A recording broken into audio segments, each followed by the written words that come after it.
All right. This is Jason with Guardian Home Inspection. This video is going to be entitled Follow Me, and it's just going to be a real quick synopsis of what it is that we do and what we check.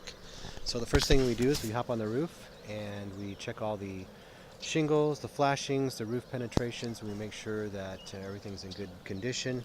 The other thing that we do is we check the bathroom vents to make sure that they're blowing air. In this case, this home does not have any bathroom vents, and so we won't have to do that. This combustion vent looks like it's properly flashed and installed correctly.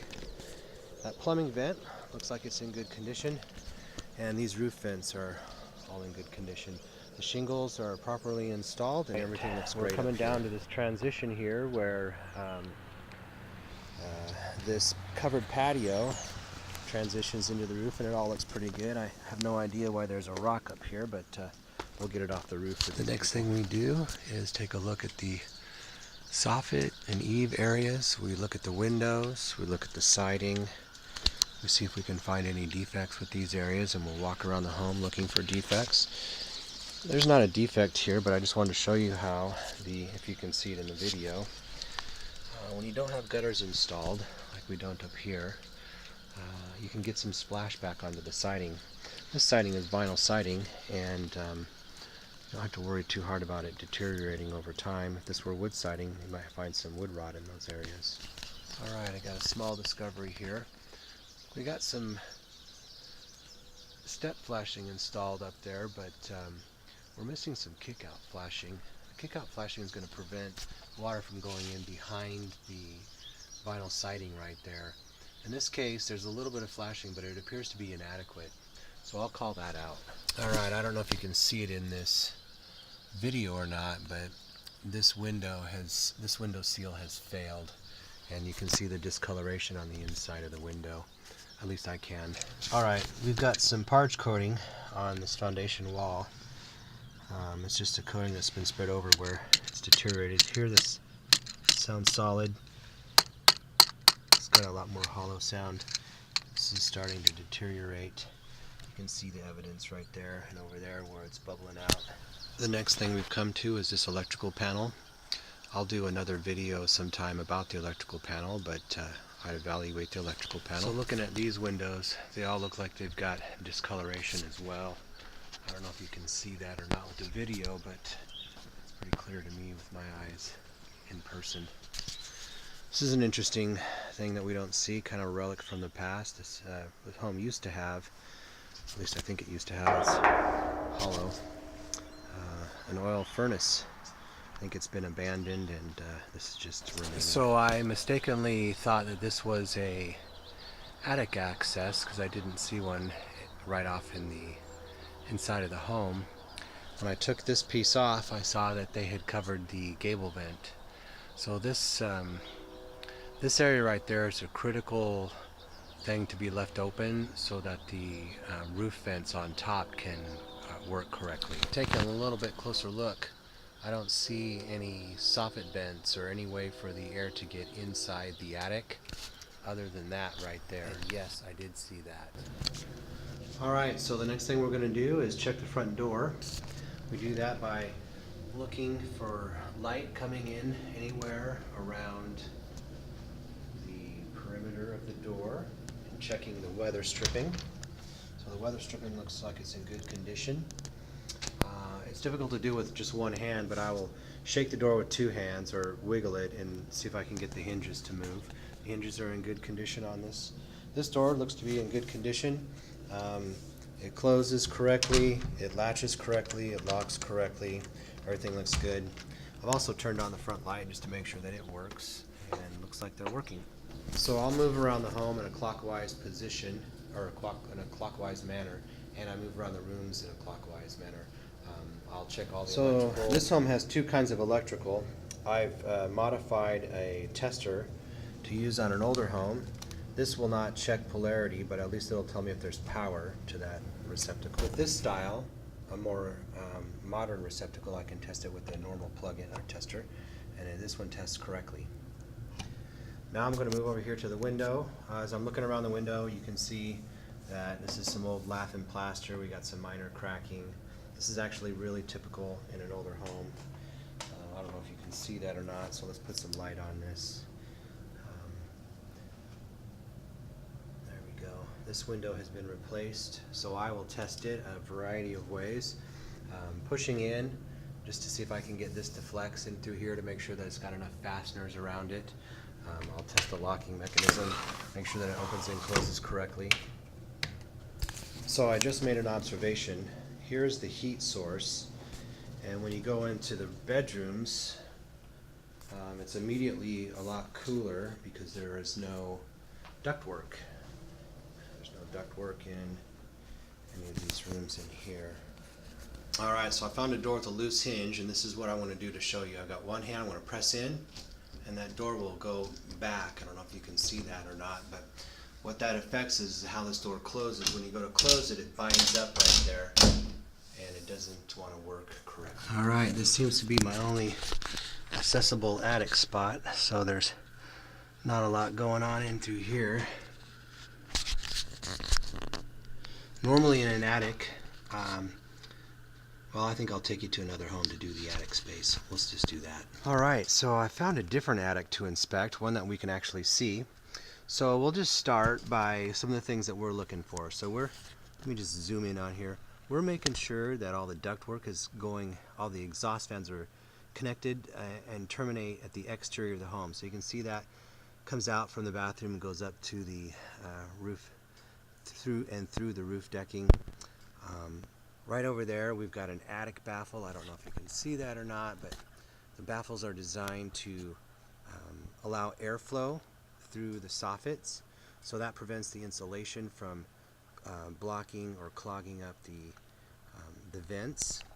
Then we'll take a tape measure. I can't do this because I only have one hand, but we'll use a tape measure to measure everything. Now in this case we've got it's about 16 to 17 inches of insulation in here, and then there's also another baffle installed back over there.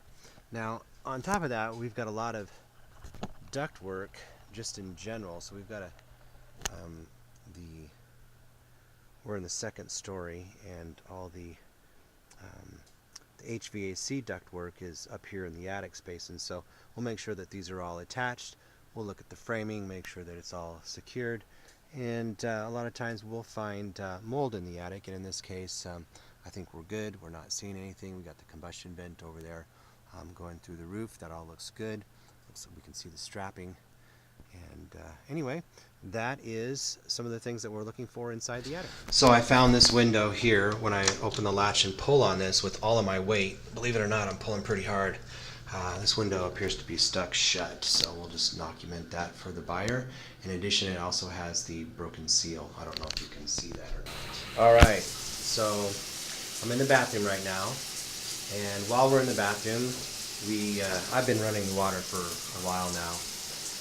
We're going to check underneath the cabinet here to see if I see any water leaking. I'll run my fingers over here, over here, over here, under here. They come back dry. I don't see any signs of water leaks. Now this has leaked at one point, you can see that, but it's not leaking right now. We'll check the faucet to make sure that it's not loose, it's securely attached. Test the drain stopper. We'll look around the edges of the mirror there. Make sure that the mirror's not flaking off. The light seems to be in good condition. We'll check up here to make sure that there's no water leaks at that area, spraying back. We'll check the drain stopper over there. We'll make sure that these are all got good connections in there. It's starting to steam up in here, so let me wipe this off. The toilet has been flushed and tested to make sure that it's secure to the floor. That about covers it. Obviously the window's been tested as well. So right now I'm looking at a smoke detector. I'll spare you the beeping noise, but in a modern home the smoke detectors will be all wired together. In this home there's kind of an aftermarket tester right there. They're not tied into each other, but they've done a great job here. They've even got a carbon monoxide tester. This is looking good. Alright, so I have moved into the kitchen. I've already done my evaluation. I just want to do a quick highlight for you. I've noticed two cupboard doors here that have hinges that are loose. As this one over here as well. Then one of the things I do is double check the GFCI circuitry, and that works correctly. So then we'll just reset that. The sink has been evaluated. Move this to make sure that it's tight. This has been tested to see that it works correctly. This has a couple buttons over here that have been tested. And then of course obviously I look down in there and do the same similar thing that I did in the bathroom, where I check all the connections to make sure that they're dry, and this looks great. I want to remind you that this is not an all-inclusive how to evaluate everything. This is just showing you really what it is that we check, not so much how that we check every single thing.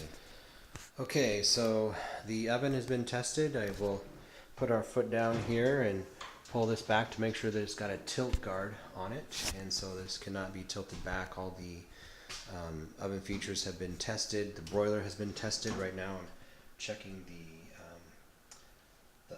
oven feature, or the bake feature, and looks like I don't know if you can see that or not, but they're starting to get glowing hot now. Alright, so here we are at a dryer receptacle. When I put these two in here, we should get this to light up, and it is only lighting up on the 110. This is difficult to do with one hand. So I want to test. There we go. So we got, I don't know if you can see that or not, but we got both of them to light up as a 220. The problem is the location of where these are at. It should be these two centers here. Instead it's this top one and the right one. I want to put this light on there a little bit better so that you can see that. So that is miswired, and I'm going to call that out. Alright, so the furnace just shut off just now, but it was at 150 a second ago. Interesting thing is the return air duct is over here, and so this situation, I would have never really guessed that the air is going out right there and going back to the furnace right there, and somehow in between all of that it's managed to heat pretty much the whole home.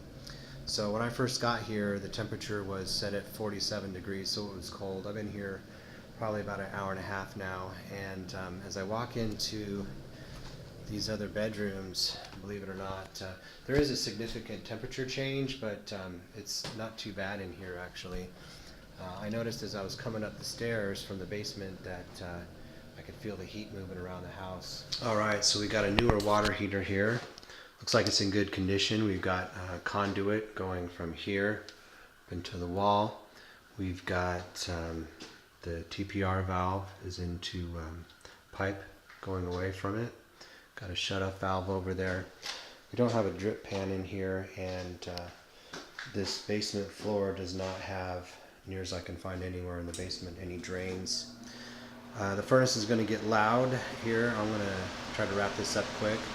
Looks like we do have the old oil furnace. Here's the filter for the oil right there.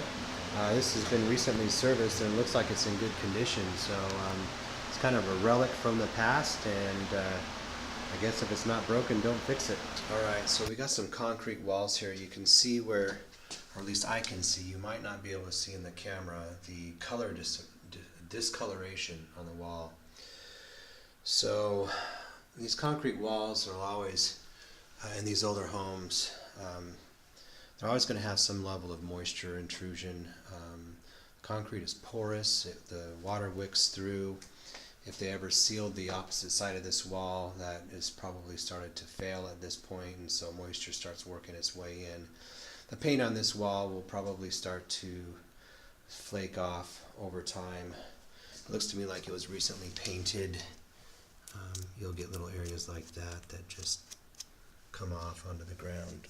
I don't know if you can see that or not, but the lighting's really poor down here. So I don't know if you can see this or not too, but underneath these windows, they're not sealed, so they've got some air flow coming in. I'll make a recommendation that they address that issue. Okay, so here we are. We're getting ready to get into a crawl space. We'll identify the main water shutoff, which is typically in the crawl space. In the crawl space, we're looking for the attachment points for the ductwork. Same with any of the I'll try to zoom in here. I don't think it's going to make it. I'll take you over there in just a second, but we're looking to make sure that the waste lines are properly connected, and we'll go check them out. Alright, so we got some better visuals here. We're right below a bathroom. The water has been ran for a little while, and there's always a telltale sign down below. If there's leaking, there'll be water down below there. We're looking at the connection points on the waste lines. There should be a support every 4 feet. And we've got to make sure it's got the right slope. I'm seeing that the insulation is all tucked up nice. The vapor barrier is all in place, and things are looking pretty good. Now, if the guy wants to be a stickler, if this were a conditioned crawl, we want to see all of the these areas with tape, so we could see some improvements over here. I don't know if they're visible in this camera, but we want to see the bottoms all sealed off completely. A lot of construction, they don't do that, but it should be done. This one actually looks pretty good. Alright, so there you have it. That last scene there was from a different house, obviously, because the first home that I started with was as a home that just had a basement. So I hope you found that helpful. Again, this video wasn't made to help you find defects. It was just made for you to see the process of how it is that I do a home inspection.